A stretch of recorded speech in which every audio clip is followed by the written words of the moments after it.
Sebo government yala kwesimba ku president cha chairman we NRM. Okisobola nagambye bwenti. President Museveni ngenda kumuvuganya kubanza amusobola. Ate na yenchi manya atiko kumpagira lwa nsongezi. Kirabo kijagendo kunsasula ebbanga limuwagidde byonna. Na akimanyi nti omuwagira. Atiko kumpa support. Ampe byenete aga byonna okukola mu kalulu. Ate na yandekere n'entebe yo mirembe lwa nsonga zilingezi.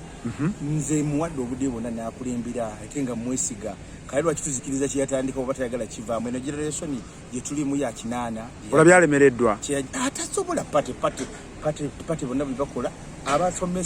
abasomesa oba abakulira ekibiina kyenaale bonna tebamanyi ate basomesa abamanyi abalowooza nti bo tebamanyi ate bakiganye tubasomese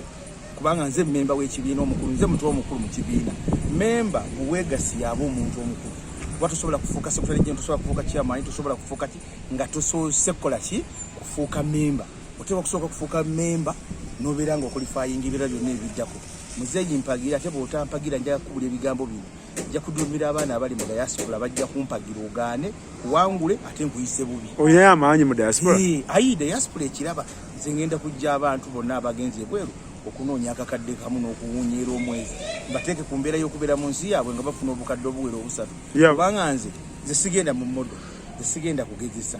sisobola kugamba nti ngezesa ku sente z'omusolezi wa Munnayuganda trillion mbongezesa baatubulewa n'omuluko ogumu gwe basooka okugezesaako sente bagambye kati nze ate obwongo obwange busukkako ku muzeeyi kyalaba kuba ye akyali mu kulaba alowooza Uganda ekyali mu kugezesa Paris Development modo mbubagezesa tukyali ku ggwanga litambula mpukugeza gwanisewo ze serubiri franka okolanga ni mwenare musazi mbadde coordinator w'ekibiina ky'enare mu Central Region owabavubuka kati nsajja kudde generation eno yange njagala omukulembeza andekere nkwatemu ate mu mirembe tukyuse obuyinza kati ninde muhoozi kayina erugaba ngajja okusaba kaadi y'enare mwasaba ayita wange wa chairman mubuuze ebibuuzo bino ani yagamba oteekezi basidde nga sigenda tuwago obuyinza ng'abantu balumwa enjala gwe ntuka baside amafuta gali waggulu abantu babalagidde okulya muwogo gw'otegeka baside bannansi balumwa ekyo kimu kyokubiri mubuuze nti emirimu gy'abadde akola mu magye agyakomyewa yenge yakubuka mu namagye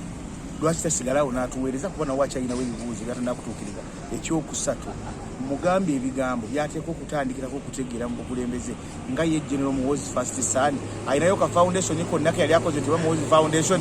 nti kayamba omwana omulwadde mu ddwaliro kikyaddiza bannayuganda akitubuulire